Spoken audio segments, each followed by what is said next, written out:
Welcome to this FA session on defending set plays, hosted by myself, Jamie Robinson, Martin Thomas and Andy Edwards.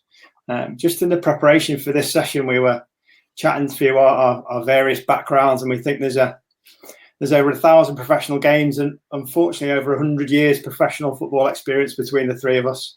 I'm head of the professional game coach development department at the FA. Martin Thomas is our Goalkeeping Education Lead.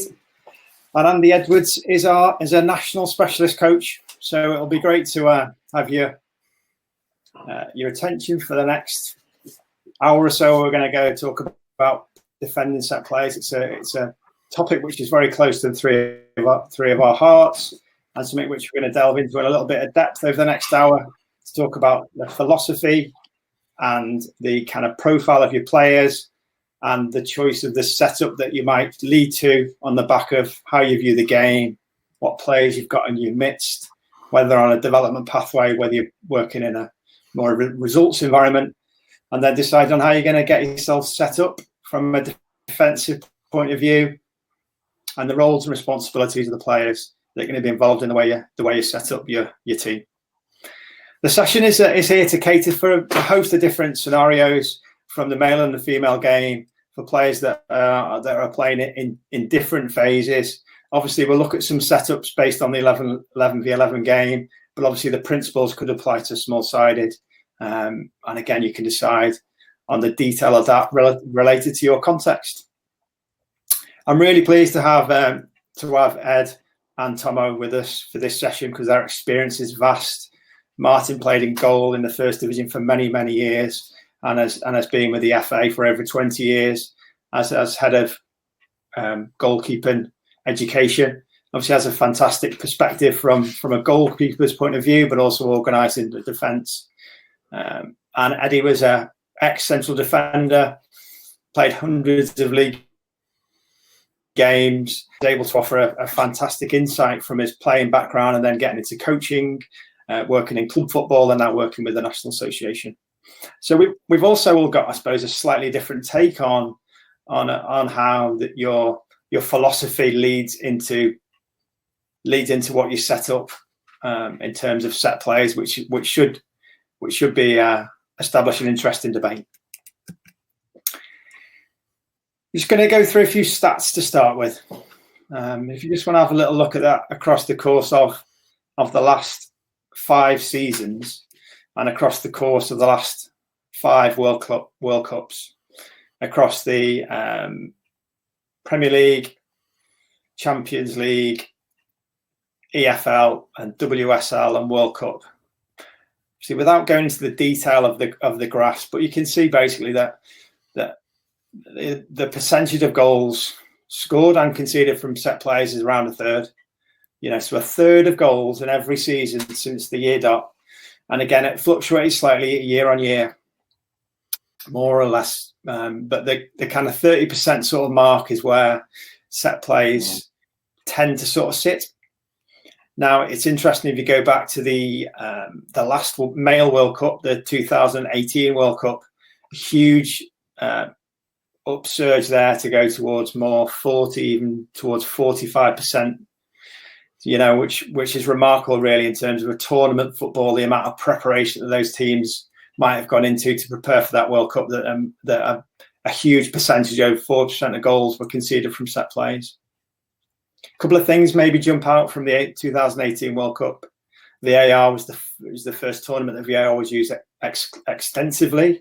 Obviously, there's a lot of, at the time, controversial decisions, and a lot of, I think you'd maybe suggest, a lot of common sense refereeing in terms of, the wrestling that was going on in the box was sort of was underlined as poor practice and poor defending, and maybe showed that then marking skills were being challenged and quite poor, and again, people were taking advantage from that from an attacking point of view. Interesting reading. 30% goals, set plays. What I try and make sure, I suppose, is from your team's perspective, you try and keep that as few as you can. Another couple of stats over the last couple of seasons. So in the men's Premier League, on average, a team conceded from on average 5 corners per game, and then conceded a goal from every 27 corners faced. So again, you're not talking about a huge amount of times where you're going to need to defend a corner, and we're going to focus on defending corners predominantly during this session and the detail of that. But obviously, attention, concentration, understanding your roles and responsibilities, absolutely key. And first in that list, so Arsenal only conceded a goal for every 61 corners they faced.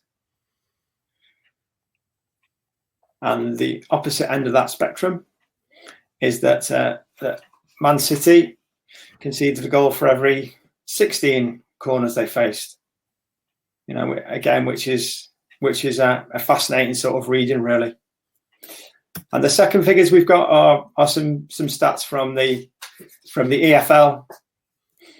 Again, interesting. I think Blackburn were the most effective in all four divisions of the male game last season. Only conceded a corner from every 74 corners.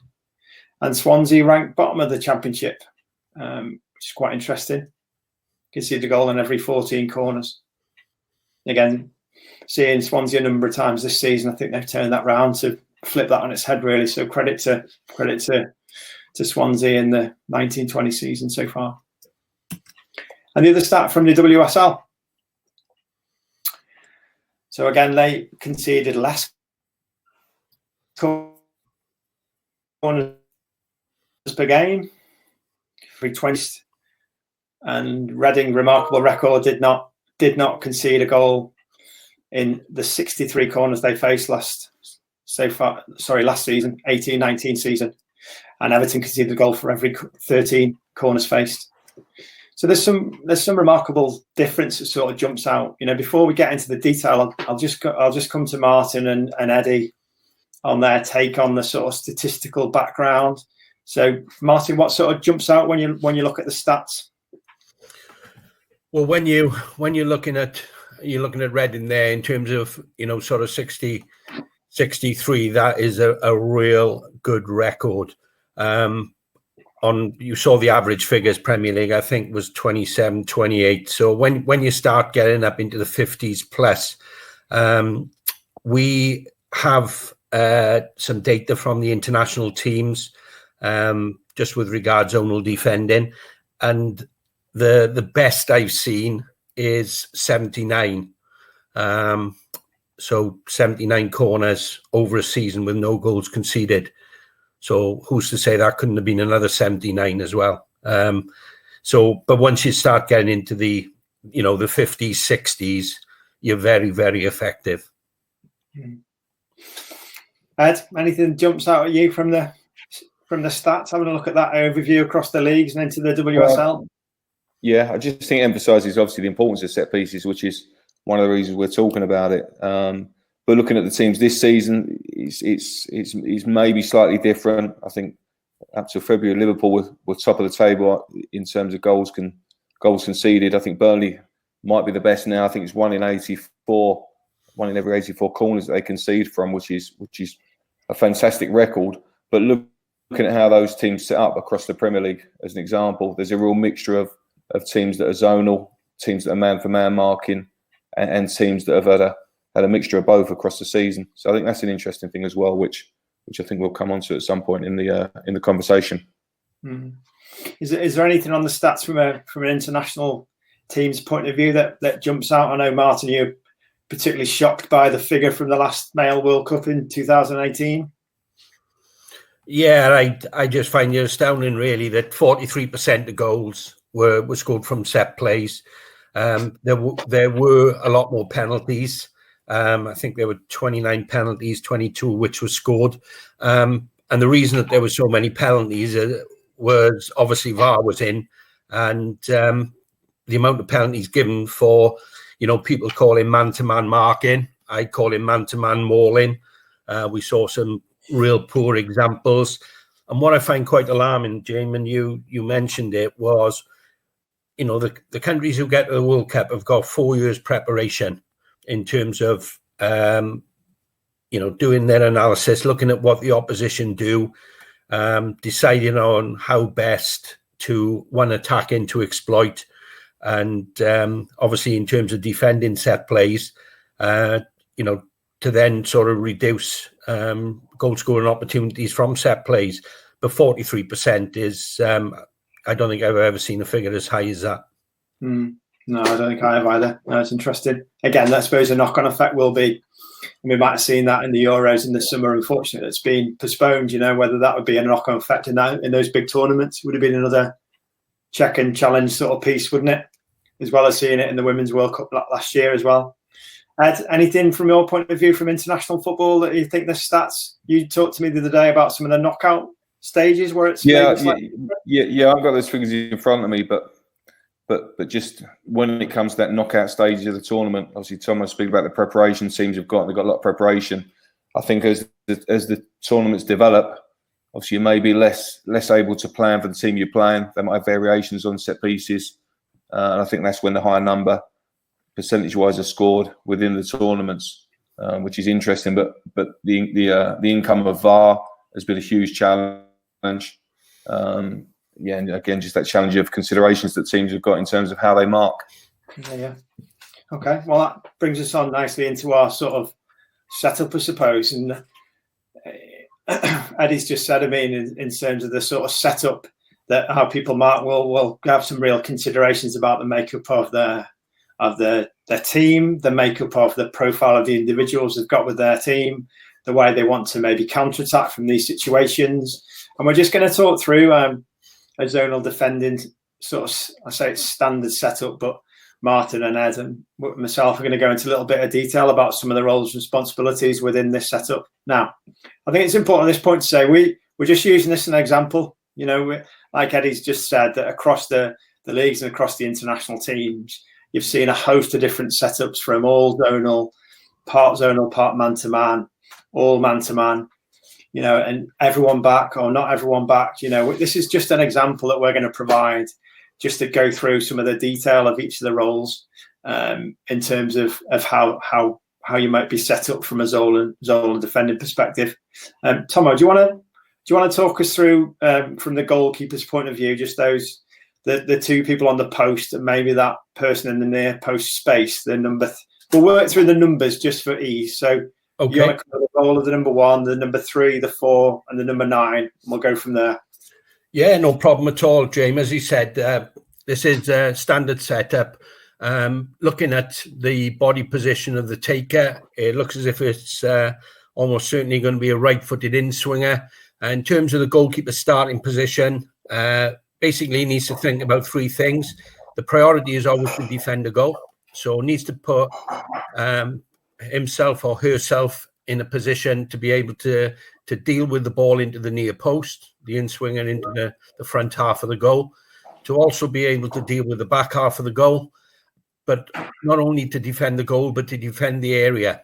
One of the benefits of zonal defending is the goalkeeper does have the space to work. So what we'd look at is positive body language in terms of the goalkeeper, positive starting position, and looking to actually threaten the cross to hopefully be able to come and deal with it. In terms of the people on the post, the left back is in position. The number 3 obviously plays on the left side of the pitch. But what we've got there is the 4, which could be a holding midfield player based at the near post. If the goalkeeper does elect to go and try and deal with the cross, then all we'd look at is number 3 and number 4 now narrowing off, so they actually start to fill the goal to protect the goal. I think this is one of the reasons why we do see so many goals from set plays now, because coaches are deciding not to actually fill the goal with people on the post. I'm wired differently. I can't see the logic behind it, but I would prefer always to defend the goal, and I'll come on to that at a later stage. Position of the 9, obviously the centre forward, just starts central to that near post zone, is in a position where he can or she can drop a touch if need be, depending on what the opposition do. And all we're looking at for the 9 in terms of clearances, definitely height, definitely distance, and if they can get width as well, then you've probably got an effective sort of first base. So yeah, just looking at those sort of 4 individuals, they're actually key to the practice. Okay, good. We'll come back to some of the rationale behind defenders on the post a bit later, but I think it's a good one just to have in the back of your mind at the minute. Other one, if you are looking at this on YouTube, please press pause, jot down your considered shape and what that might be. Again, we are just providing some rationale behind the setup. You can decide what you want. We're going to go through roles and responsibilities just around how we think that if you're going to set up totally zonal, this would be an excellent starting point to think about your setup. Ed, do you want to talk us through the number 2, the number 5, and the number 6, and some of the sort of detail and rationale behind their sort of positioning and what you'd expect from them in their roles? I'm happy to do that, Rob. I mean, what I will do, I'm going to refer back to Tomo, to be honest, because speaking to Tomo a few days ago, he spent a lot of time with this setup, I think, with the England teams, development teams before, and it's different to what we've done or what we're doing at the moment, although we're flexible across the age groups. But he's probably the best person to answer this, although I will have a view on it, obviously. Okay, so Martin, what are the roles? The 2, the 5, and the 6? Yeah, as I said, central starter. So the 2 in this case would be one of our better headers of the ball.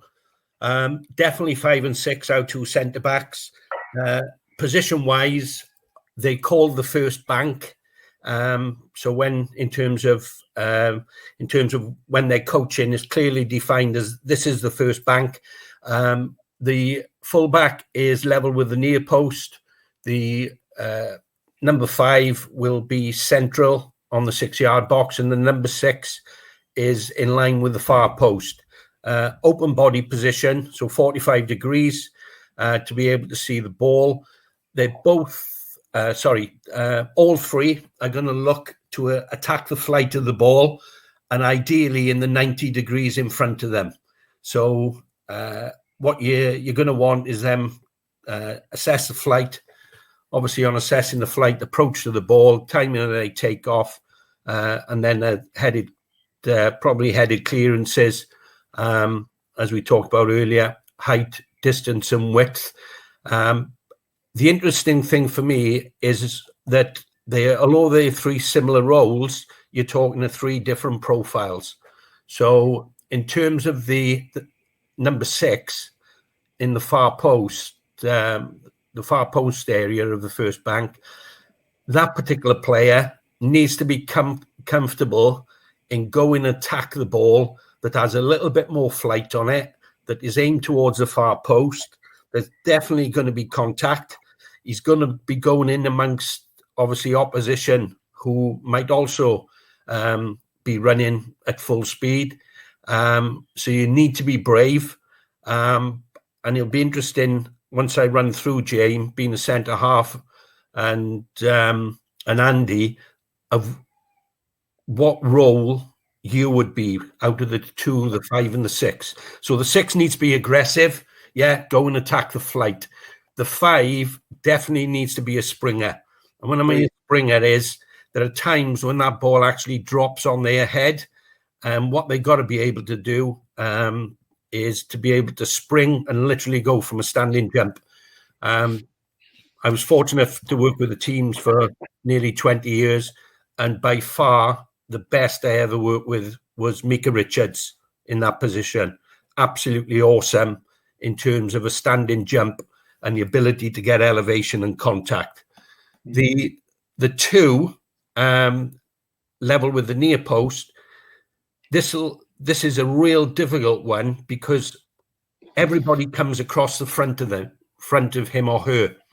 So what they got to be good at doing is actually assessing the flight, because that ball's going to come in definitely quicker, definitely flatter than the ball to the far post, but at the same time, they're going to get runners coming across their front shoulder.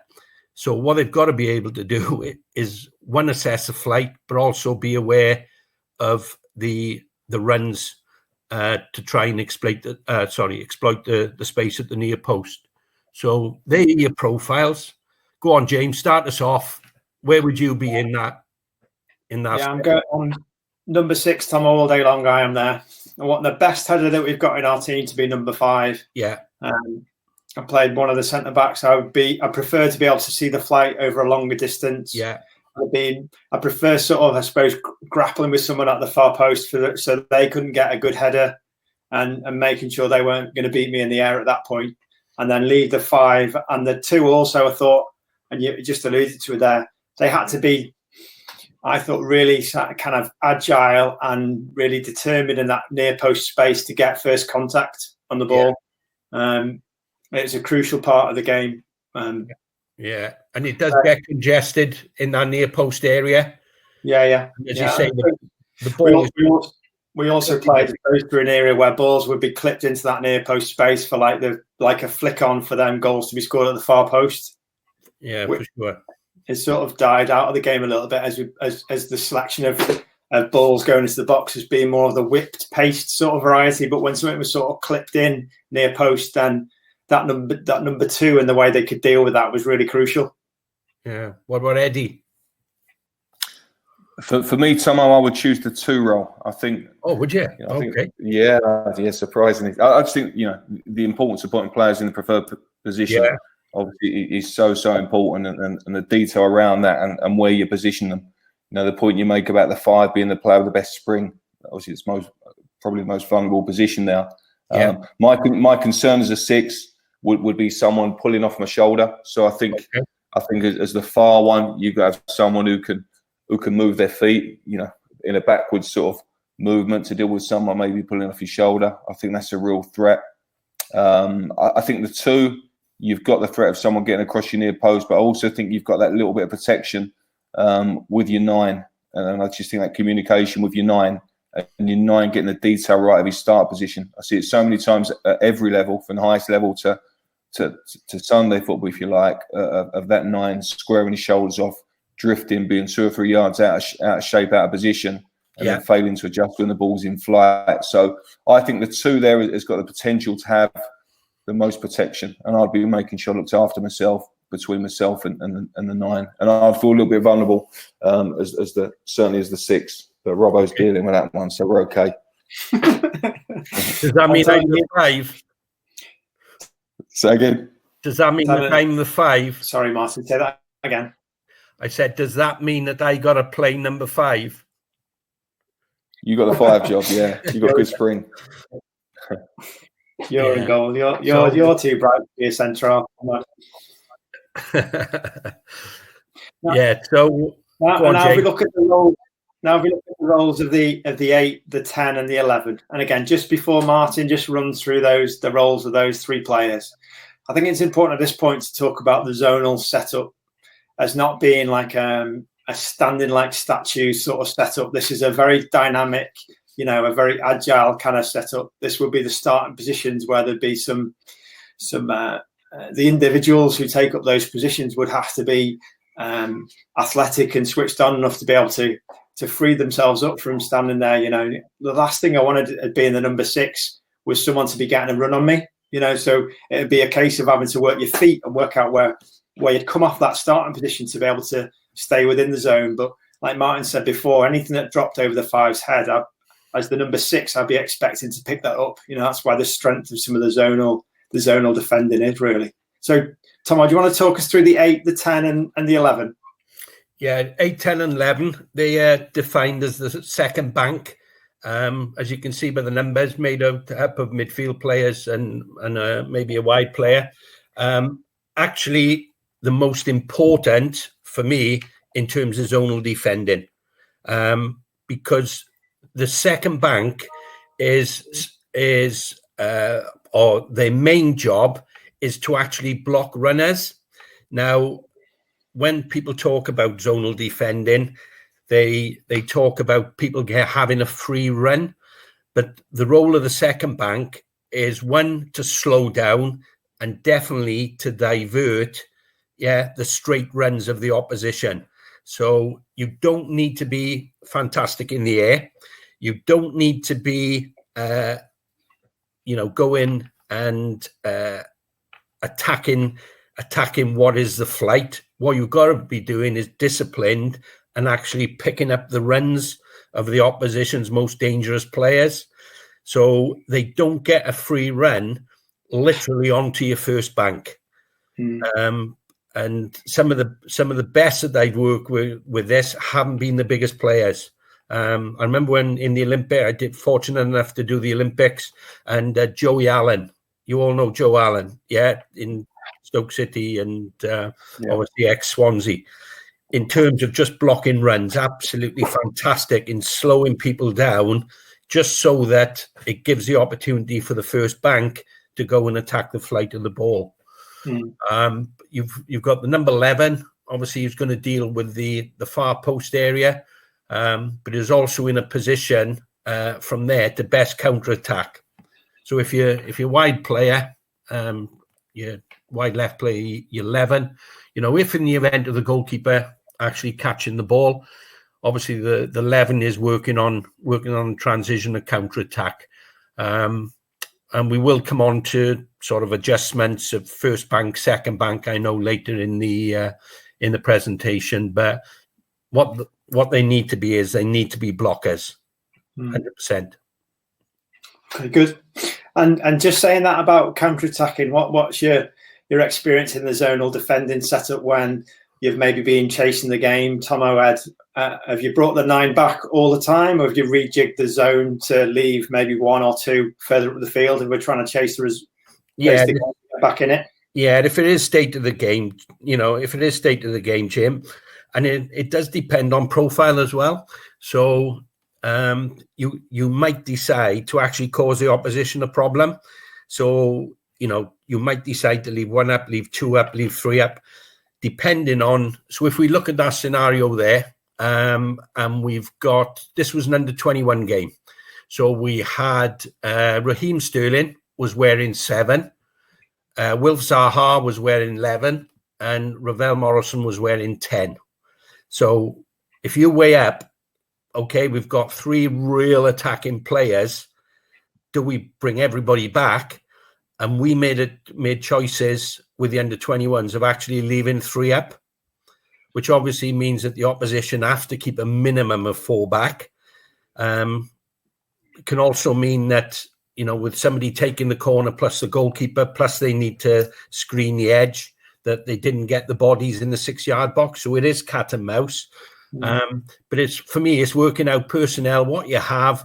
All I would say is if we were still in the game and we needed to defend the corner, that would come before counter-attacking. Yeah. So we would have everybody back. Okay. And Eddie, before Tomo has his view on it, what's your take on people on the posts? Obviously, when we grew up playing in the 90s, 2 on the post was just standard fare. Everyone did it. And then I suppose into the 2000s, you start to see only one on the near, 1 on the far, or the person in the near post space can drop in onto the near post. What's your take on the defenders on the posts?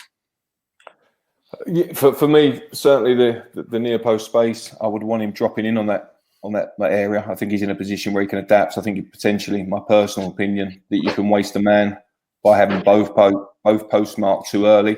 Again, a personal preference is I would have everyone back. Like Tomo says, make sure we defend the goal. This is the biggest threat at the moment. It's defending our corner against us, rather than thinking about what we might do going forward. So I like everyone back if possible. I think the threat of the counter attack can be almost as effective, and I totally go with Tomo in terms of leaving 3 up, because I think it gives the opposition a lot to think about, and it potentially keeps some of their dangerous players out of our box. So that's a real consideration. But I also think that they can be a real threat. If you look at the 7 and 11 on that slide there, if they're 2 of your fastest players, the quickest players, I think they can be a real threat from that position. Should the keeper come and collect it? Should there be a decent clearance? Because I always think the opposition centre halves that have probably stayed back in this situation, I think they actually want to mark people I think they've got more security mentally, psychologically when they're actually up against people. I think when those 7-11s and Zahas and Sterlings of the world are coming at you, I think that's when it's a real threat. That's an interesting point. Can I just ask Tom something around that? Sorry, Jamie. Just on the role of the 8, 10, 11 when they're marking someone. What sort of attributes do you look for in those players? You say they're blockers, but what would the detail be around that in terms of when they engage or any other detail? They don't mark. They still play zonal, depending on the angle of the opposition. So if the opposition sort of line up in the D and they line up as a 3 or a 4, they can afford the 8, the 10 and 11 can actually afford to slightly narrow off a touch.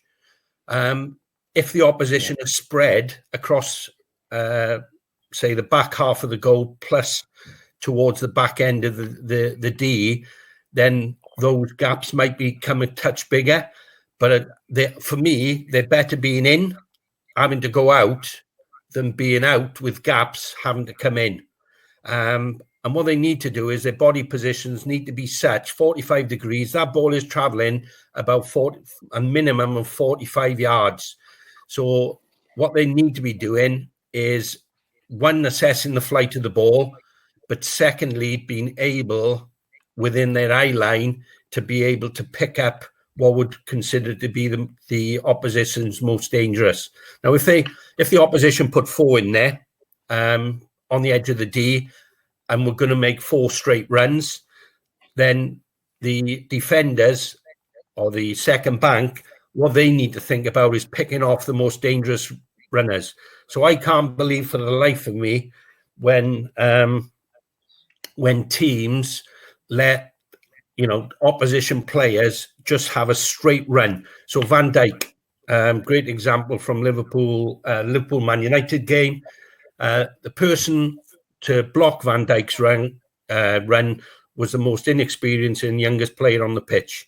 To me, I would look at that and think, probably not the best strategy in terms of making sure. If you have someone like a Van Dijk or like a Craig Dawson, a great example. If you're playing against Dawes, I would assign one of those blockers. That's what their role is to slow Dawes down and definitely to make him divert his run. Because if it's going in your box, percentage-wise, his contacts, I think, are the best there is. And just on developing players, and obviously alluded to that about some of the inexperienced players in these zonal defending setup or any defending setup. What would be your advice to, I suppose, foundation coaches, and then going more into the youth development phase? We don't want to be solely focused on this, do we? When we get to the professional development phase and first team football, saying, "Come on, you need to learn how to do these things." What would be your advice around developing younger players to understand how to defend corners? I think there's a benefit in them just understanding systems. So what is zonal? What is man-to-man? And what is a mix?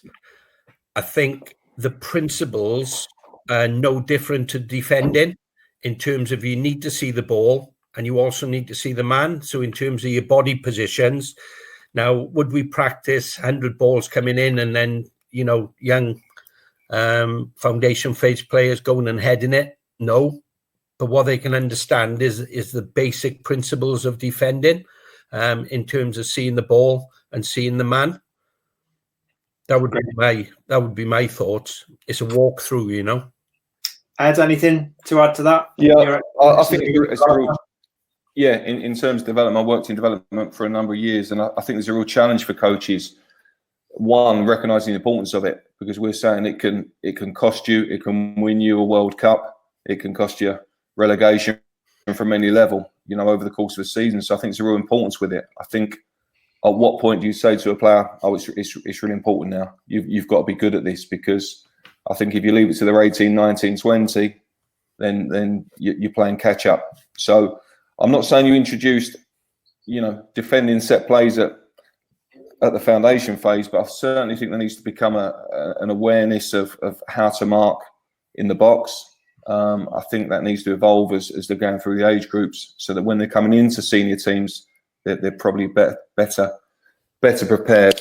I think we're to develop capability for players to deliver on the pitch. I think you have to do it on the training pitch. I think there's no way of replicating that. And that's not to the detriment of developing centre backs to play out, to break lines, to be calm and cool in possession. But ultimately, defenders are there to defend. But as a team, you're defending a set piece, and I think the detail individually is really important as well. So I think it's an area we can catch up on a little bit, to be honest. But you have to sell it to the players. You have to make training interesting. You have to do it in the right way. I stress that as well. Well, I think it takes us through to the considerations and some of the points we've described on the previous slide. James, can you just go back to the previous slide? Okay. Can I just pick up on the 7?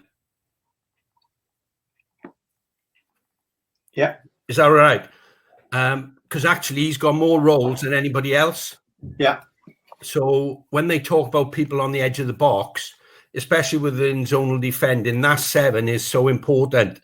So they've actually got 4 roles. The first one is to stop that ball being drilled to the D, because what teams will try and do is exploit you by playing into those areas. So the corner that's driven towards the D needs to be played with elevation to obviously go over the top of the 7. And with elevation, that gives you time. So it does give 8, 10, and 11 time to get up to the ball, if that makes sense. Is the second role will be anything that's played in on that in-swinger, that he stays in the vicinity, because if balls are headed down, knocked down, goalkeeper comes over the top of people, punches, the amount of balls that sort of drop between the 7 and the 9. So they're there just to clean up. In terms of the opposition, if they play short, they can go and deal with that. And definitely if the goalkeeper catches, that they need to counter-attack. So if the goalkeeper catches now, 7 hits the corner flag, 11 hits the corner flag, giving the goalkeeper the option of countering through both players. So the 7 is so important to this setup. Yeah. Good points. I mean, I think that just highlights the level of detail I think that we're all describing on each of those roles, whichever choice that you're going to make around what it is and how I think Martin's just described in real detail, like someone's role, about how it's multifunctional and is really has to be unpicked and defined, about what sort of things you're after, and the players need to, I suppose, repeat back the sort of the key elements from their perspective, why it's important. I know Ed's got a great story from the final of the Under-20s World Cup to do with Dominic Solanke, which I don't know whether you want to allude to it there, because that jumped out when Martin was talking about that in terms of his commitment to his role, wasn't he, Ed? Yeah, that's right. Yeah, I did have some slides on it, but I've not been able to show them. But no, we set up. We were part zonal, part man for man in the 17 Under-20 World Cup, and Richard Hartis, led our defensive set pieces and put a real good process in place. What was fortunate, we had time with the players, so we was able to do some good work on it over the course of 5-6 weeks. That we was away, we could work in small groups, we could work in team shape. So that was a real benefit for us. And as the tournament progressed, we got a little bit stronger. And the point of it is, we was leading 1-0. It was 94th minute of the game. We set up early. We had a near post spaceman set up, 6-yard space. Looks really good structurally. We thought, okay, we're going to be okay here. And then obviously last minute of the game, they sent the goalkeeper up. And Dom Solanke had that decision to make. And he was marking probably the smallest player on the pitch at that point in time, which was the 10. It was maybe 5'6", 5'7". So for all the organisation structure you give the players, there's still those what-if moments. And players have to make decisions. And Dom's decision was to mark the keeper, who was 6'3", and thankfully the 10 got nowhere near the ball. We cleared it, the whistle went, and it was game over. If the 10 had scored, I'm not sure what we'd have said, but you're still asking players to make decisions. It's down to them. They're the ones on the pitch, and they're the ones we rely on. But the work that had gone into it before with Richard and the rest of the coaching staff was so important to that. But yeah, you're still reliant on those players. I think going back just very briefly, whether you're zonally or man for man, it's about those individuals you've got within those setups that are key to it. Yeah, they've absolutely got to buy into the philosophy, haven't they? Which you want to employ as a team, isn't it? In terms of them taking genuine ownership for their role and responsibility. I'm sure the best setups the three of us have played in where the commitment that the team's got to the plan, is not like, oh, we should be doing man to man or zone. It's like, we've decided this. Come on, let's stick together. Let's get stuck into this and make this the setup that we've decided that we've all agreed on. Make it the best it can possibly be. And I think all those questions which we've jotted down there are just for people who are watching that, just to consider, against their setup. Depending on, as we've said throughout this, are you working in development? Are you working in the male or the female game? You're working with senior players or developing players. All these questions will be something you have to think about as a coach to work through the considerations. The in-swing and outswing is quite interesting, and like who's taking the corner and sort of the history. Again, if you think about working in more senior football, that's going to be more important. If it's in development football, that might not be particularly. You might want the players to work that out, in terms of what's happening. So there's some of the considerations. It's continued on to the second slide. And then I think some of the bits I just want to talk about here before we move on is we pin down the roles of the players. We'll talk about the goalkeeper in a little bit more detail about what happens if the opposition pin the goalkeeper.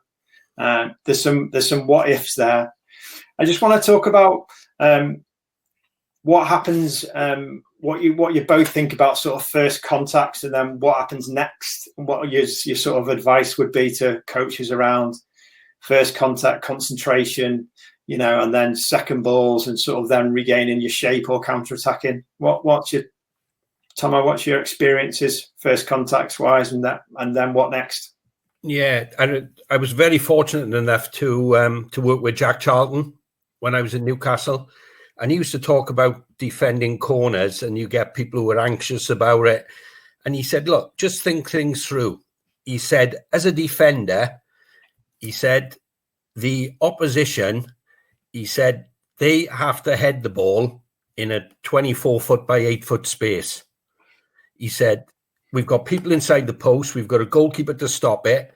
He said, you as a defender, he said, all you need to do is eliminate that. He said, so if you can get first contact, brilliant. If the opposition don't get first contact, brilliant. But all you need to think about is any first contact you get, you literally can head it anywhere or flick things on, and the stats for them scoring on second phase reduce dramatically. So he said, look at it as a challenge rather than as a negative. And to be honest, having that sort of mentality is just so important to it. And it goes back to sort of philosophy, James, about should we man-to-man, should we defend, what is the best? If you don't go and head the ball, then none of them are effective. And if you're willing to go and head the ball, and you're willing to go and get first contact, and you're going to get a stitch for the team, which will happen, yeah, at least you're going to have an effective strategy. Yeah, and that is what it's all about, is that desire to go and head it. Yeah, and might be a little bit of blood, unfortunately, but yeah, as a centre half, you know what that's like, mate. Ed? Well, yeah, I think that's right. Yeah, that role, Robbo, obviously, it's a man marking role. You know, potentially, if your zone obviously becomes a little bit different by your blockers. But Tomo says that your determination and your desire is first and foremost. But I think as a marker, as a first contact, you're thinking about what's the threat. So you've got the delivery and the flight, the pace of the ball. That's a threat. So you're trying to assess that. You should have done your research on that. Your direct opponent. So I think knowing your opponent's important. You know, at certain levels, you can do that through analysis pre-match. And then you're thinking about the what ifs. What if he runs across me? What if he pulls away from me? What if I get blocked? Could he outjump me? So they're all your considerations. I think that's what you're thinking when you're marking. What threat is up against me here? So then it's knowing your job and doing your job. So that's down to, like I said, knowing your opponent, your start position, your shoulders, your feet, how you engage, your timing to physically engage. You know, is it on the last step of the corner kick? Are you wrestling too early? Which years ago could happen. You know, like someone says with the World Cup, it was so blatant, some of it. So you've got to get that just right, and then that assessing and adjusting to the fly of the ball. And then what sometimes we do forget is when you do get your head on it or your foot on it, it's that technique and quality to clear. You often see that, certainly with young players, which is part of their development.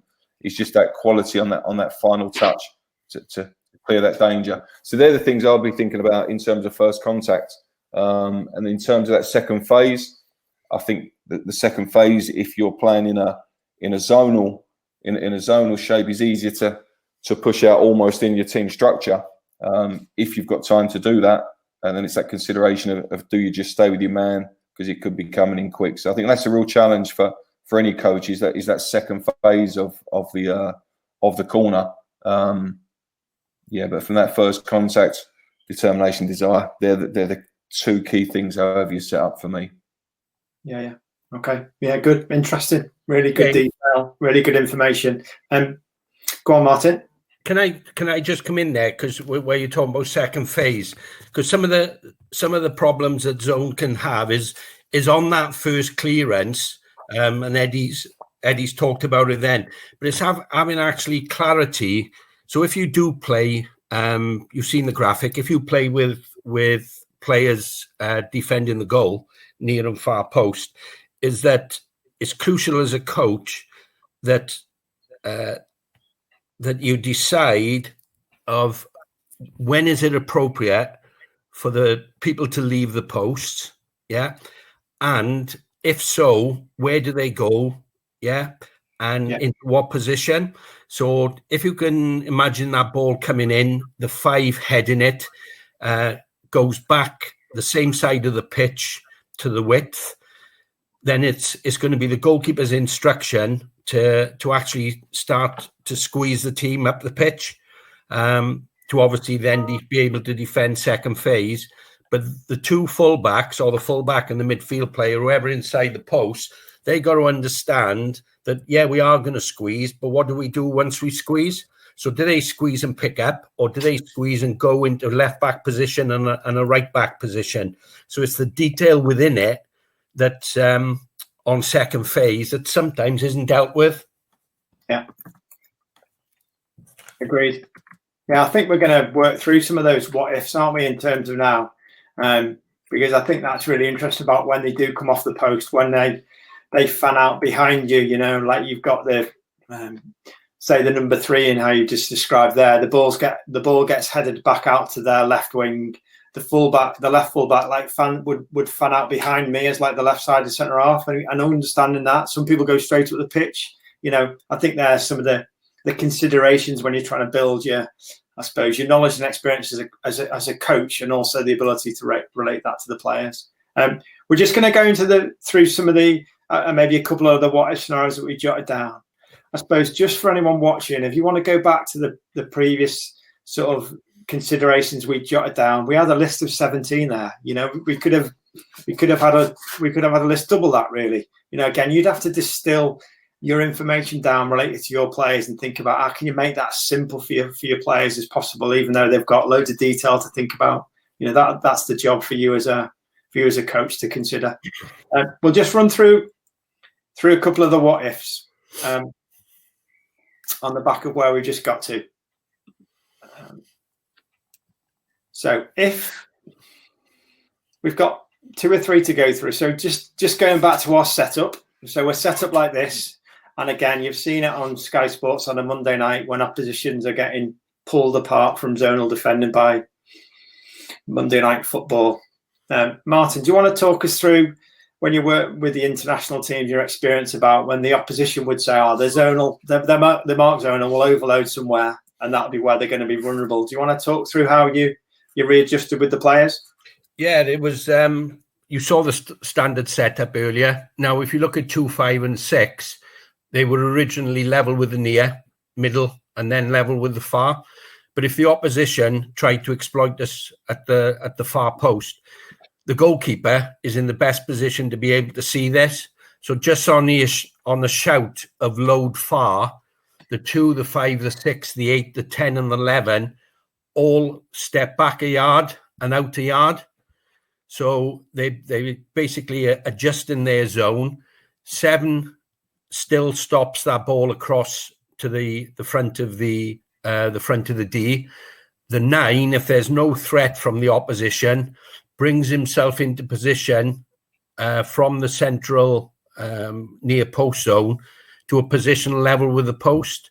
Because if they are going to try and exploit, then that delivery, if it goes in over the top of sort of 11 and 6 into that particular area, the goalkeeper is still going to defend the goal. The 3 and 4 are still going to defend the goal. But the 9 is now in a position to deal with the ball that gets headed back. So rather than being still outside the near post, he's actually now inside. And once again, first principle of defending, be in to be able to go out rather than out having to come back in. So it's just an adjustment of the 6 players to be able to deal with the far post threat. And would you see that being slightly different as well? I'd readjust from a near post to an out swinger as well. Is that what part of the requirements for that as well? That's what I have in my head as the number 6 in that setup. I'm going to give myself a yard coming out of the box if I think it's going to be an out swinger rather than going the other way. Yeah, and I think whatever decisions are made, James, is that it needs to be done in unison. Yeah. So just by the goalkeeper actually dictates this. When he looks at the opposition, if he sees the threat of far post, it's on his shout, yeah, and then, you know, in an ideal situation, the 2, 5, and 6 would be exactly where they are. But within it, you know, if they're 6 inches here, 8 inches there, it's not a major problem. But you're right in saying, you know, you need to be comfortable with it as well as being the last defender really on the first bank. Okay, all right. We'll just quickly run through the other what ifs. This is one I was found particularly interesting, and again, it might be more applicable when the ball was like clipped into that near post space for a flick on. But that seemed to be a way that zonal defending was put under pressure when they overloaded the near post space. Again, something to consider. We won't go through this in any detail at the minute, but again, as a coach and someone working with developing players and developing your team, it might be something you need to consider. The other one is, we've talked about this in a bit of detail as well, is if the opposition went for a short corner. Martin talked about that before, you know, in terms of which players that you'd send out. You know, my take on this, and Tomo, please chip in as and when, is that you don't want to disturb your setup in and around the 6-yard box. So the 4, the 3, the 9 in the near post space, and then your first banker players along the 6-yard line. You don't want to disturb that. So that's why you send the 7 out from the edge of the box and 1 from your ranker players level with the penalty spot out for the short corner. You know, that's my take on the detail around that. And again, just having the players switched on in terms of what that would entail, because then the 10 and the 11 would have to come across a little bit and straddle the penalty spot. So again, you as a coach might want to just get into the detail of that. You know, you do sometimes see the near post person come out, don't you? Go and do it, leave the 9 in the spot in his or her position. Yeah. Anything to add, Tomo? Yeah. When I sort of asked other coaches what would they do in this situation, a lot of them would say, I would take the 4 off the near post, and the 4 would go out and join the 7. So I'd still keep the 8, the 10, and the 11 intact. Some would say I'd send the 4 out and I'd send the 3 to the near post. Some other variations, I'd send the 9 out and the 4 would go and replace the 9. The reason that the 8 would go out off the second bank, And this was Howard Wilkinson when he worked at the FA. I remember being at the presentation. I think it's just worth sharing where a coach actually questioned his philosophy of keeping the people on the post, and they said that 82% of goals are scored from the area between 2, 5, and 6 and 10 and 11. And he said, how many percent? He said, oh, well over 80%. He said, well, I'll give you a stat as well. 100% of goals are scored in that 20-foot by 8-foot space. So we need to defend it. Very good. That was it. That's why. But I'm wired as a goalkeeper, and I would want security.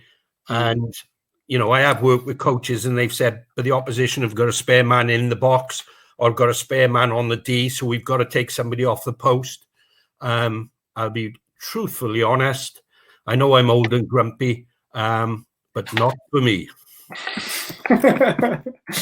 Okay. Next one would be when we're again, we won't go into this in a great amount of detail. I think this is obviously something that I know is sometimes easier to pick up in a practical sense. Is that it's just when when people drop in and around the keeper, who decides who they're going to mark. Tomo, do you want to quickly explain that, or should we do that on another day when we get a better graphic? Maybe it's better.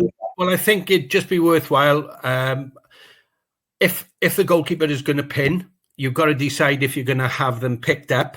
Yeah. So if you want to bring a defender in, if you don't bring a defender in, for me, the goalkeeper takes up a false position, which is the yellow disc. So slightly advanced, aggressive starting position, and literally as the taker plants his left foot or her left foot to be able to then deliver the right-footed in-swinger, the yellow will then make a movement, just step off the back shoulder of the red. So then what you can see is just a touch of space, and you do literally need only 12 inches, 15 inches of space to be able to maneuver yourself, to be able to attack the flight of the ball. But it's different coaches would have a different philosophy, but all you're trying to do is create the goalkeeper create some individual space. Yeah, good information, good detail. Okay.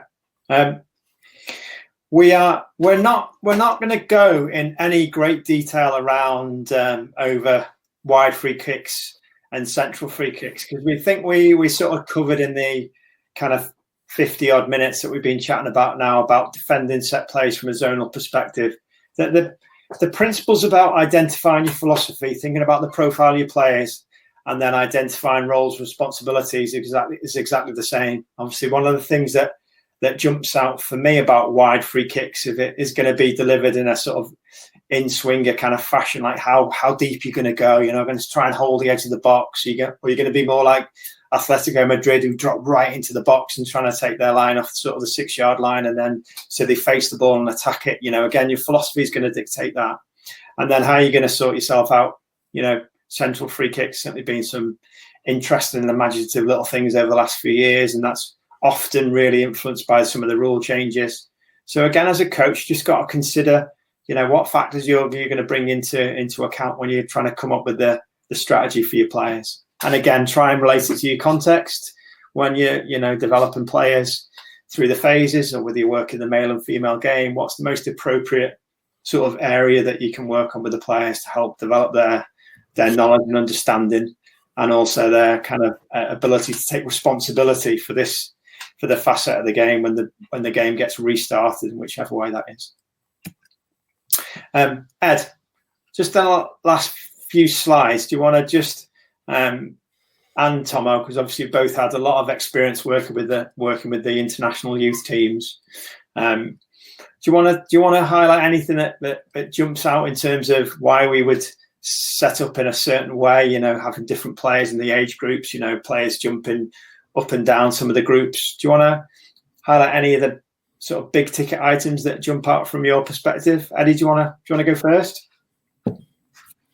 Yeah. Okay. Yeah. I mean, I think probably most of the challenges we've covered in terms of setups, etc. Whether you're zonal or man-for-man marking, there's a variation across our teams, and that's a challenge when the players come into camp because they're coming from different clubs that have different approaches to every aspect of the game, including defending set pieces. So it's important for us we get their England hats on when they come on camp.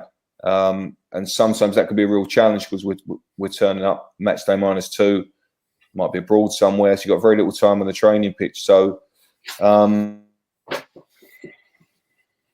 Alcock heads our defending set pieces, and the players are all profiled before they come on camp, or sorry, when they come on camp at the start of the season in terms of their preferred roles. So there's a template which we haven't been able to put on where the players will detail their preferred role, whether it's a first contactor, whether it's marking a zone, whether that's an edge man, as we call them, or whether they're stand up front. So I think that's really important, and that's been really helpful.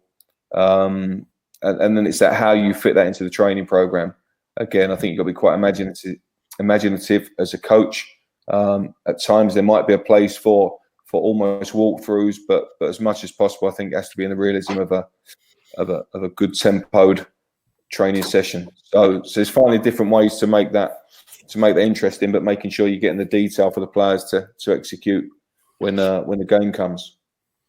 Yeah, I think that's a good point, Ed, isn't it? About, again, some of our experiences, players, and some players' experience of set plays is like, it's a session where you switch off and lean against the post. It's a walkthrough. It's fairly low tempo.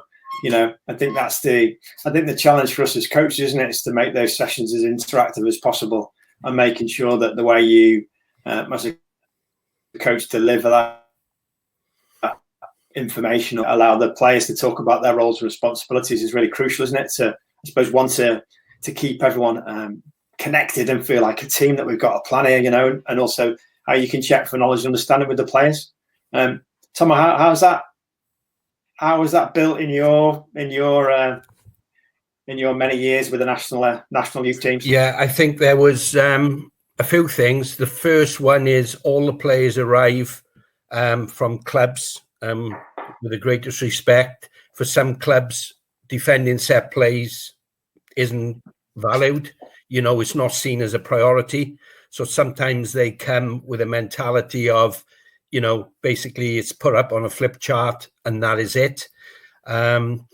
So I think the benefit of having the group together, if it can be sort of drip fed into them early in the get together, and that can be done several different ways, definitely done through workshops, definitely done through small group discussions with tactics boards, definitely with something simple like a Sabutio board, with a Sabutio players, because there you can actually talk about body angle and the things that go with it.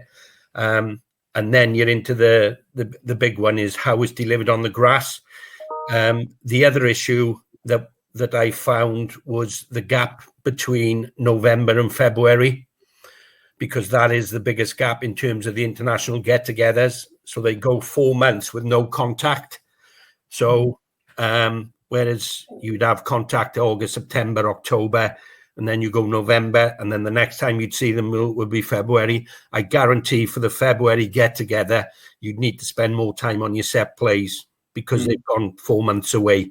So it's always worth, on your February programme, making sure that the set plays are on from day 1 through to day 3, 4, 5.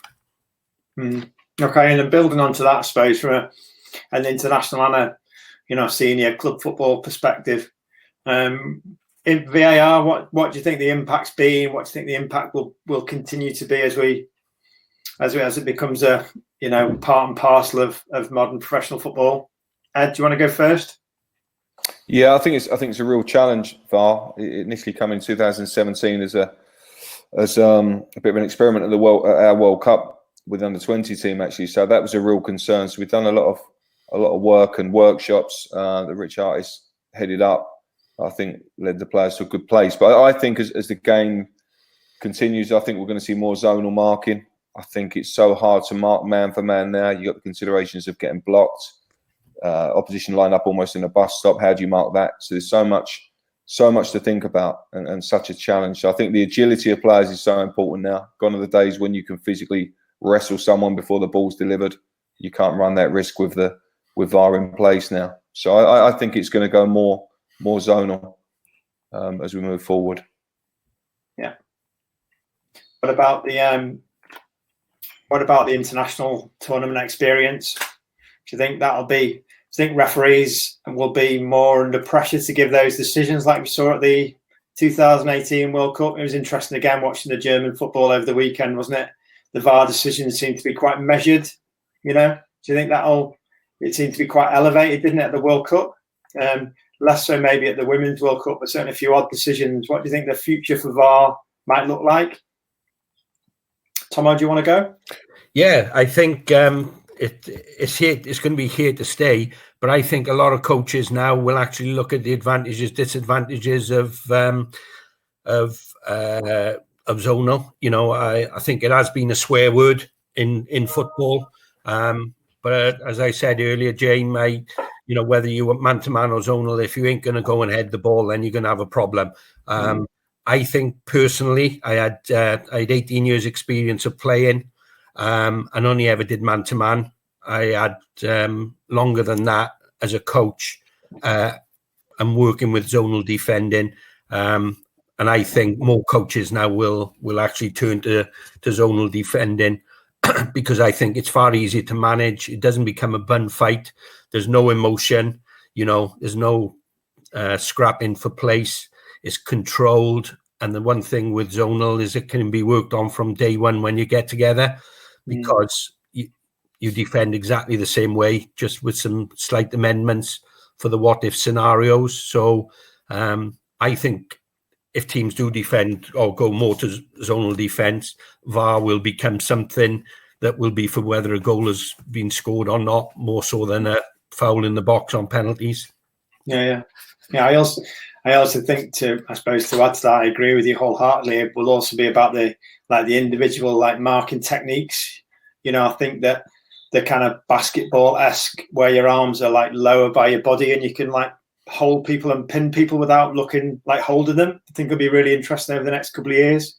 I know me and Ed were having a conversation about if you can kind of pin someone, it's difficult when they pull off on your back shoulder because it's obviously difficult for your shoulders to have that sort of, strength to be able to do that. I think that'll be interesting in terms of how defenders or how players, defend each other when they're up close in and around the box. I know. Marg's our national senior goalkeeping coach with Gareth. Has got some great detailing around that. I've seen that firsthand. About how he talks about marking in those close quarters without giving a foul away. And I think that'll need some increased detail from us as coaches to recognise, because what's being looked at is really under the spotlight, isn't it? There's no hiding places in. Pull someone's shirt in the box and it goes to VAR. It's a penalty. It's kind of like what's happened, isn't it? So I'd just like to spend the last few minutes just sort of summarising our kind of key messages really over the last hour or so. I think the big question, and we've mentioned it a few times, you've really got to think what and the conversation means to your context and your age group. How do you profile your players in your way, whether you're, working in the professional game or you train once a week and play at the weekend? How do you think about your players and how do they best fit into your strategy, your philosophy about what you're trying to do and where they are in their development journey, what age group they are, whether they're male or female, how they're developing. And then how do you practice that, and how do you give the onus to the players to rehearse that? It says on the second bullet point, it doesn't happen. Michael Owen, Robbie Fowler, Harry Kane, didn't get better at goal scoring overnight. They practiced about finishing and going through 1v1. It's the same for this. You have to practice. You have to do it in a way that makes it realistic. You have to give them a chance to rehearse and have a go. There's obviously, Martin as a goalkeeper and myself and Eddie as centre half. As you make a mistake in a defensive position, it's difficult because it often results in a goal. You have to take that on the chin and have the resilience to bounce back and make it and make it happen next time. I think the what ifs we talked through today, in terms of what they are, that again, those what ifs could be as long as your arm in terms of the things that you plan for as the coach. I think you've got to recognise as well about the more you can give the players ownership and responsibility. And again, Eddie's example of Dom Solanke in the final, deciding what to do and who to mark. He wasn't just looking at the iPad or the sheet on the wall, or I've got to do this. He was really took responsibility. Again, we've chatted about the first contact and how important that is, and being organised about what next. And Martin mentioned it in real, I suppose, graphic terms. Getting your head on the ball in the box it's a difficult thing to do. It takes real courage. It takes real bravery. It takes real decision making. And it's a challenge, I think, individually or collectively. I think we've got to really accept and want to be brilliant at being someone that's fantastic at set plays, because it could win us the World Cup. Martin, Ed, is there anything to add? No, I think you covered it all there, Jamie. I think for me, looking at that summary, your point two, it doesn't just happen. So how do you find ways of developing players? You got to look at that. Whether it's distribute air ball, whether it's on the grass, whether it's a discussion, that's so important. Player ownership linking into that and that responsibility, it's a massive part of it, because when they cross the line, they're on their own. You need them to take that responsibility. And your last point, relish the challenge. Really enjoy it. Enjoy sticking your head on it. It's a great feeling. Agreed. Martin? No, great discussion, and I'm really passionate about it. So it's really enjoyed it, James. Thanks for hosting, mate.